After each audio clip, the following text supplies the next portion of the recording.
What's going on, everybody? Welcome back to the channel. In today's video, we'll be checking out Gruul Aggro. This is a deck I've seen pop up here and there as I've been playing through the ranked standard ladder. It's definitely a very explosive deck if you haven't faced up against it. It has a pretty decent overall curve, and some of the cards do get better as the game goes on. I do think the one card that really helps this deck, really to help it get over the top, is going to be Helena and Elena Partners. This is kind of one of those cards I feel like it's popped up here and there, but I feel like it's definitely underestimated how really good it is if you can get it to stick and then be able to put those +1/+1 counters on target creature control. And the fact that it gives that creature haste until end of turn definitely makes this card very, very good, especially if you want to be aggressive. It does have some of the other common cards you would see in like a deck that has red, as we have Kami's Flares, we have also Lightning Strike, Kamado faces a Kakazan.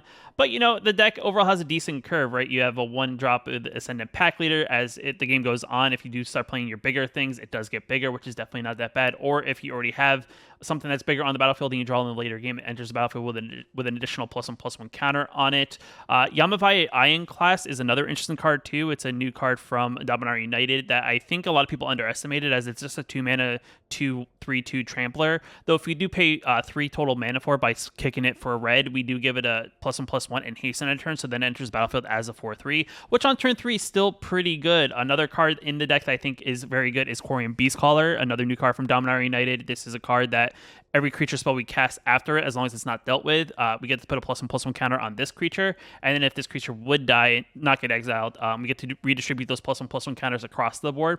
So in a way, this deck is kind of like a modified deck, which is definitely not bad as well. Another new card in the deck is Radha's Firebrand, a 2-drop that's a 3/1 that whenever it attacks defendant player control, if a target creature defendant player controls with less power than Radha's Firebrand can't block this turn.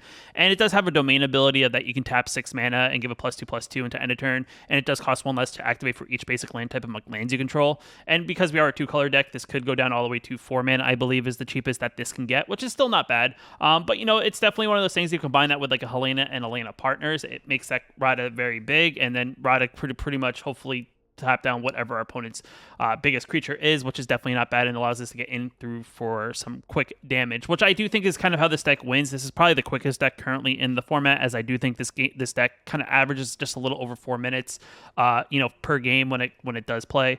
So that is kind of like the strategy. You just want to get in quick, get a lot of damage on the battlefield as quick as possible, and by the time our opponent's able to get really anything on the battlefield, it's kind of already too late, and then we kind of finish them off. So with that being said, let's just dive into some games and kind of see how this deck does.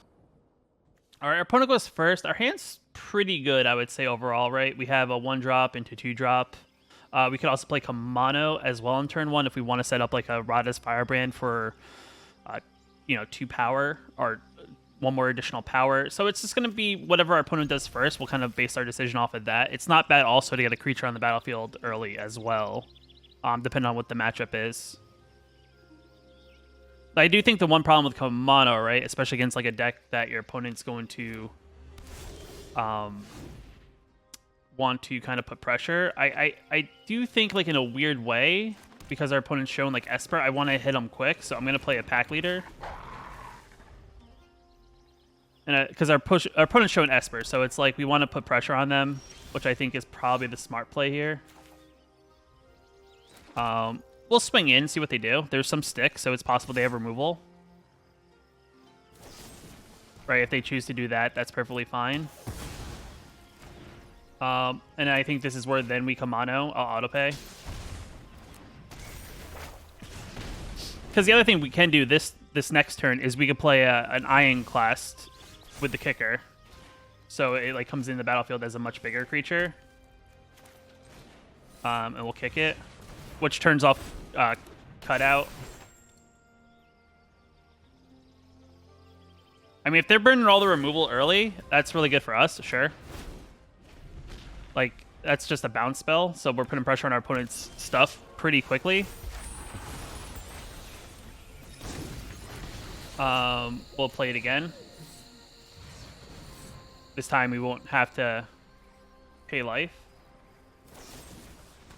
Yeah, I mean, our opponent's hand's full of removal, but they're not doing too much to really slow us down. I mean, if they're going to play another cutout, that's literally 3 cutouts and a bounce spell.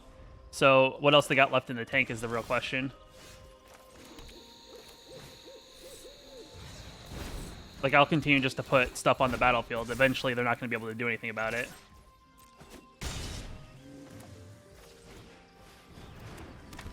I mean, it's possible they have, like, a Meat Hook Massacre, which could be big. All right, they're sending back. They don't have double white, so I'm not sure what they could have in this position.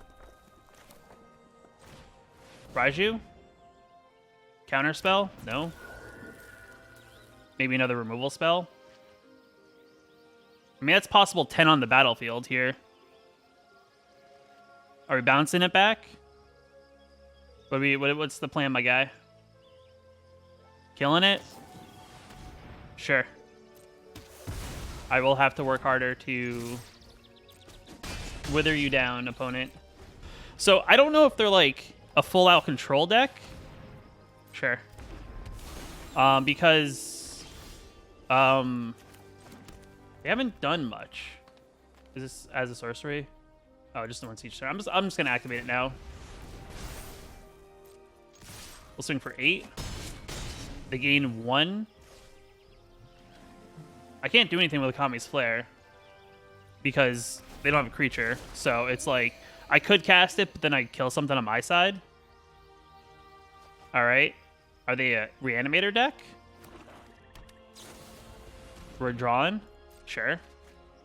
What do we got? Kill spell. Okay. Okay.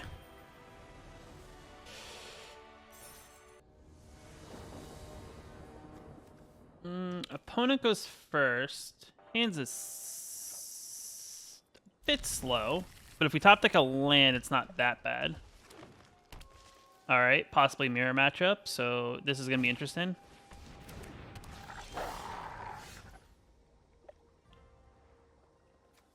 Yeah.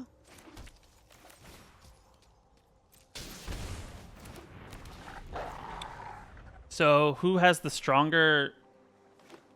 Oh, looks like there may be mono green, which isn't that bad. No blocks.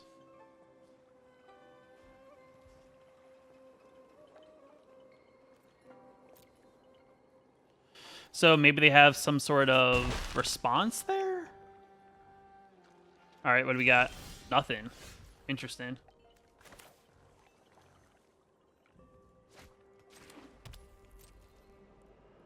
We're swinging for 2. Are we fighting? I mean, I think this is a tail swipe. This is like an obvious tail swipe, probably. So it's like, do I want to actually play into that? Or do I say, here's this and say go? I think we say go, right? Because if it's a tail swipe, there's no reason to play either one of our 2 drops. Sure. Because I think we win the long game in this scenario if they're not doing much, and they didn't draw a land, which is good for us, right? Like, so now this is like better.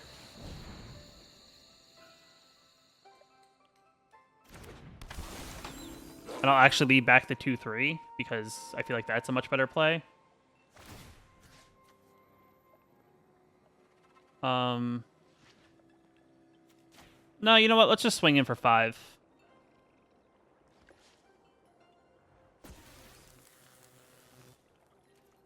Right, because that means we're winning the race. So our opponent probably has like a nice hand. It's just they're 1 mana short from really starting up what they're trying to do. But I feel like now we're at the turning point where maybe it's too late for them to do what they want to do.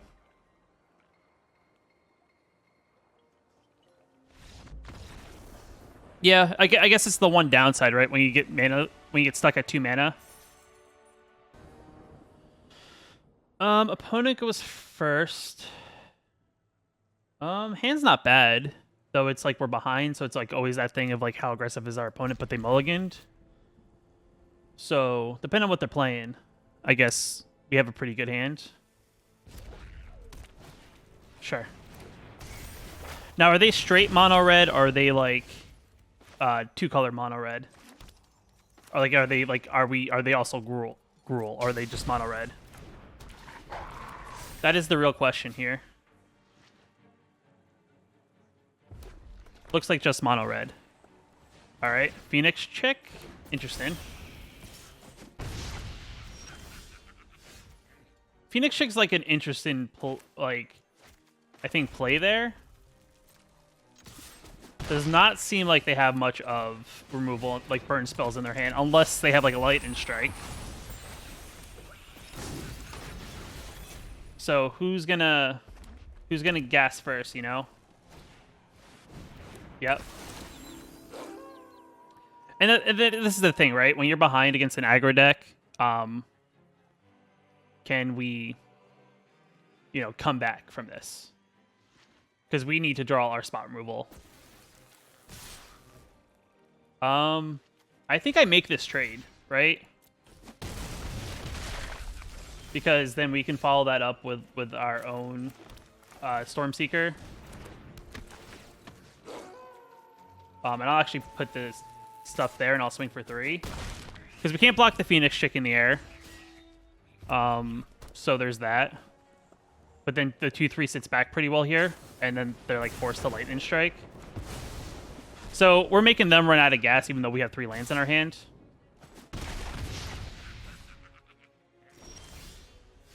That's really good.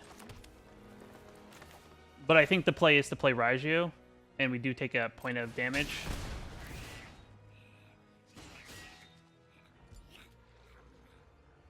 So if they want to remove it now. Though we're not in a position to attack, right? Like, I think we sit back and see what they do. I could also play... I could attack with Thunder and Raiju and at least drain them for, like, a couple points of damage and kind of see what they do. They could have Lightning Strike. They don't have Lightning Strike, maybe. Or they're saving it for lethal here? I don't know. But I think that's actually a good play on our end. They could have their own Thunder Raiju. If we can survive the next turn, I think we have this, is the thing.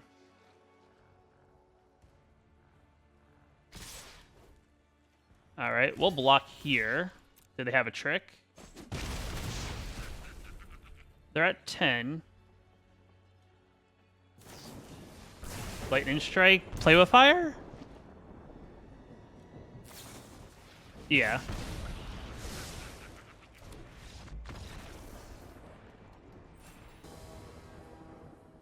Opponent goes first. Hand is very heavy in other colors. Or very heavy in Compulsion Force, I just say not other colors. Alright, I don't play any non-creature spells. I'll take 1. Okay, so what do we do to get ahead of them? I mean, we'll see if they burn, like, stuff here. Sungold Sentinel. That's one I haven't seen in a minute.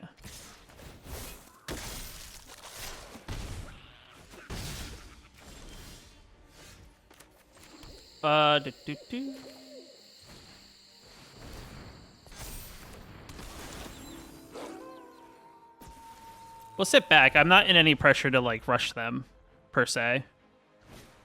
Sure.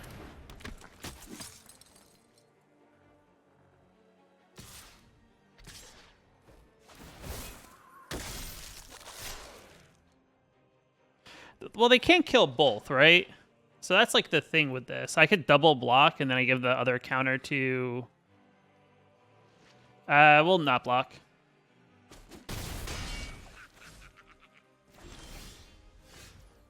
Land. Helena and Elena partners.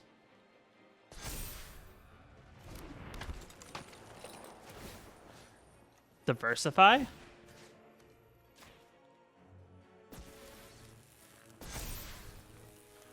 Always gotta diversify.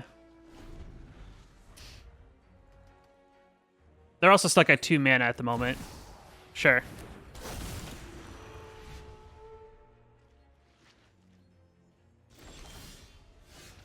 Carpulsion Forest.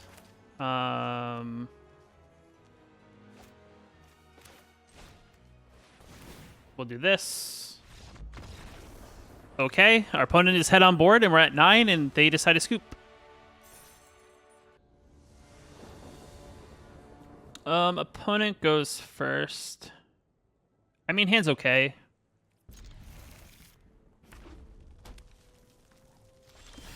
Something mono red. At least has red.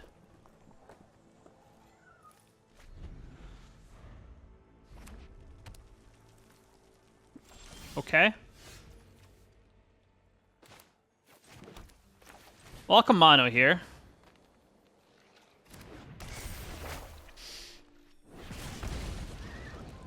So maybe they thought I had a play with fire on turn 1, is my assumption.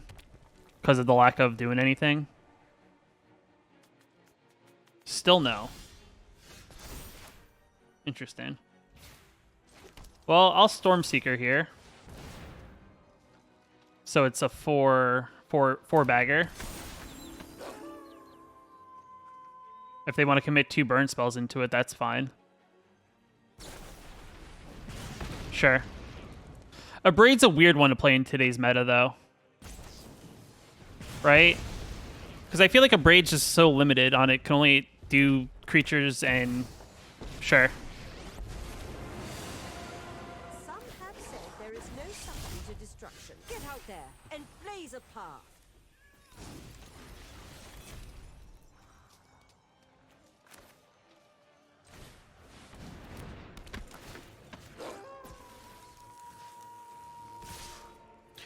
So they're mono red with spells, so maybe like mono red burn. Interesting. Punch, kid. What do you got for me? What do you got for me, opponent? I mean, next turn we got a big turn with Rada's Firebrand.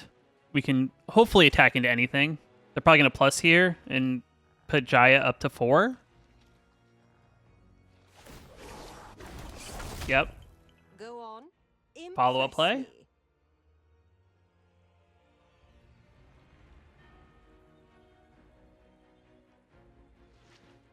Should play a spell, because you don't want Reckless Stormseeker to flip. Okay.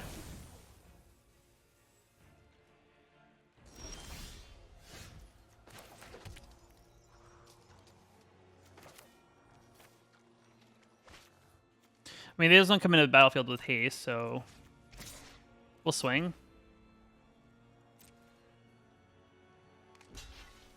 Makes sense, they'll block.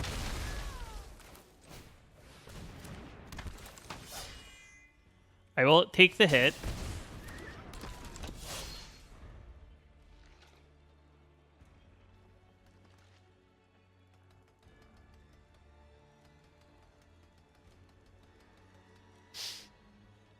What do they have in hand? Just a bunch of burn?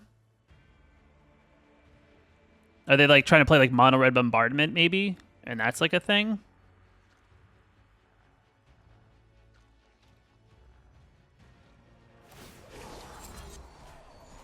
Embrace the heat of the moment. Infantry, infantry. All right.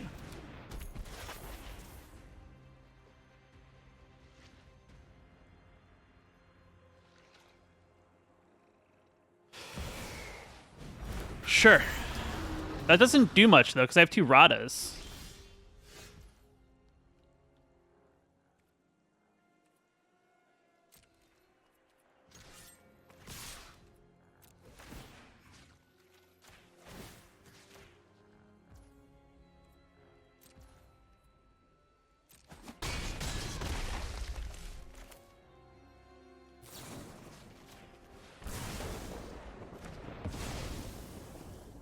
You're lucky I'm nice enough to just leave.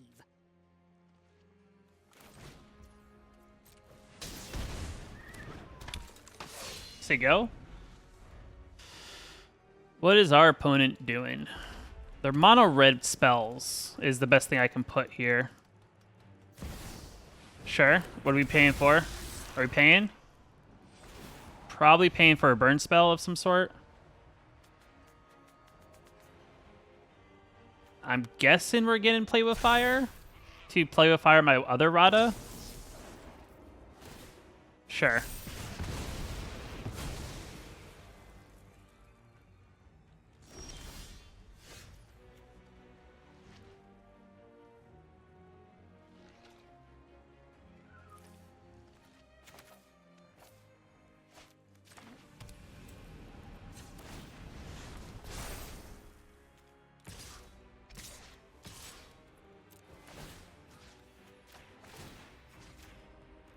If you want to trade the 1/1 for the 3/1, I'm perfectly fine, but you're still taking 7 points of damage.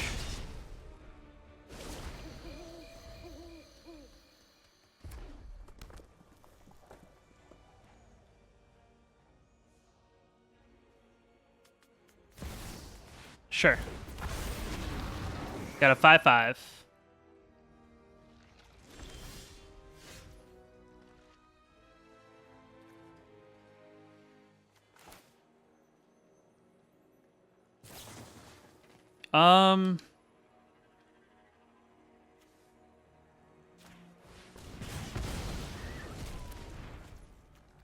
Yeah, I think that's lethal, if I'm not mistaken, if I can math right.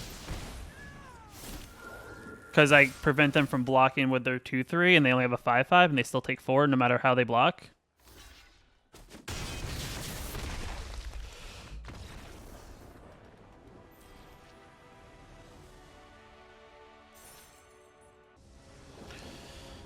On the play, hand's fine.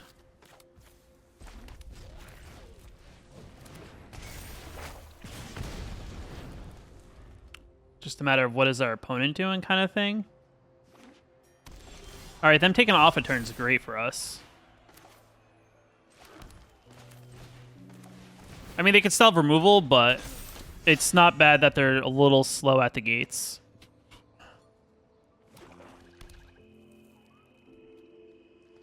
Like, there's a stick here, so it's like, do you have removal, or is it just like you don't know if you want to play your Tenacious Underdog or something? Sure. And what do we exile? Windgrace. Interesting.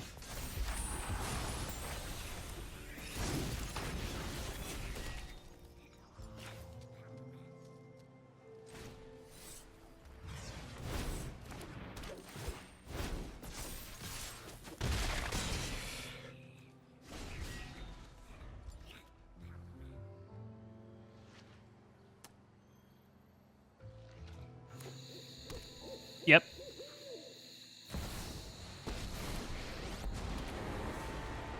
A fight? And you think you can win? Off you go. Yeah, I mean, this is, like, good. Kill Liliana. Fine. I'll take my zombies and leave.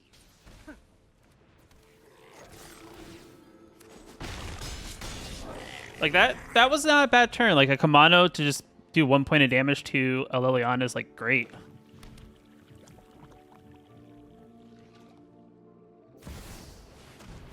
Sure.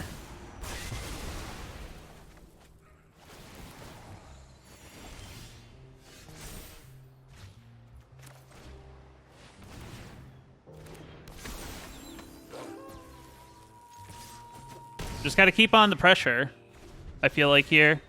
I mean, if they play, like, another Liliana, that's, like, kind of bad. You get a land.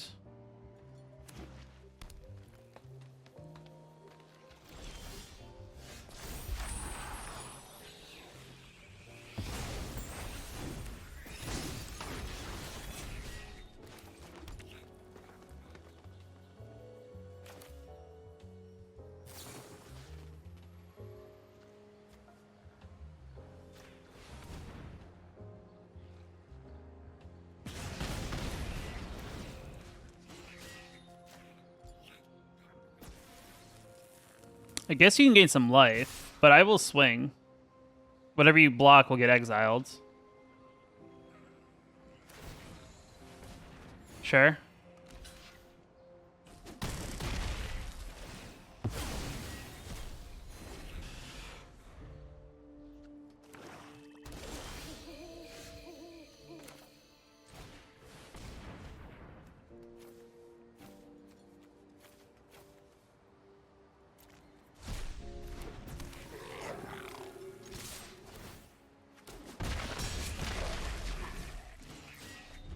What do you got for me, opponent?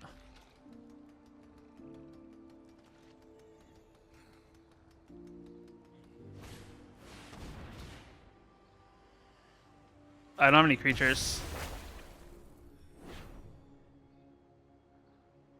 I have no creatures, so I don't know why you just did chapter 3. I exiled them with Squee. I escaped it.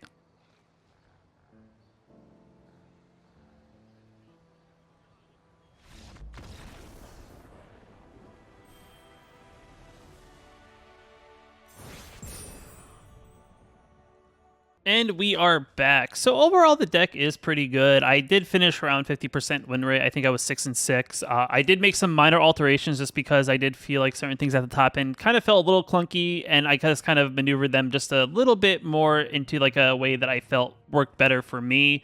It's nothing like that would have drastically changed the deck. I think I just added one additional lightning strike. I cut down on Kami Flare. I kind of balanced out Helena and Elena and Thunder and Raiju just because for some strange reason it always felt like I was just drawing all my Thunder and Raijus but never Helena and Elena. So I felt like, you know, going 3-3 there was pretty good. But still, nonetheless, I think Gruul Aggro is definitely another good deck in the meta. It's a deck that can get very explosive very, very quickly. It is a deck that I think benefits if you're on the play versus on the draw, as the curve is definitely aggressive, right? It has a nice 1-2-3 curve. Like you have to play like a pack leader into a beast caller and then follow that up with a Yamavaya Ironclast or a Reckless Stormseeker. Seems like a very good curve. And then you top it off with like a Helena Elena or a Thunder and Raiju. It just kind of ends games very, very quickly. I didn't get into any of those games. I did get into a couple games that were a little bit grindy, but I was able to maneuver I think overall into a good position to win the game. I think early on when I started playing the deck, I just felt like I said, I felt the earlier games that I played, the hands felt clunky. It just didn't feel like I was drawing well. I think, you know, it's one of those things when it comes to best of one, you're kind of just stuck sometimes with the hand that you open with. There's a possibility that I could have mulliganed probably a little bit more earlier on when I started playing the deck in this video, but, you know, it's one of those things you kind of learn as you play a deck more and more. You get more familiarized with it. You kind of understand what lines you have to take against certain archetypes, and when you play various decks, it's definitely one of those things you have to kind of learn the strengths and weaknesses of said deck. So it is kind of a deck that, you know, if you are someone who's looking for something aggressive, this one's actually on, you know, overall, it's not super expensive in that sense. It does have quite a few rares and mythics. Well, I should say rares. I don't think there's actually a single mythic in the deck. It has quite a few rares, a lot in the mana base, a lot in the creature base. But it has a lot of good, you know, cards in it that I think we'll see a lot of play in the future. I do think it's an okay deck that if you're looking to get into something, this is definitely a good way to go. But if you like the video, hit that like button. Definitely helps out a lot. If you want to check out the deck, I have a link down in the description below if you want to check that out and maybe try it out for yourself.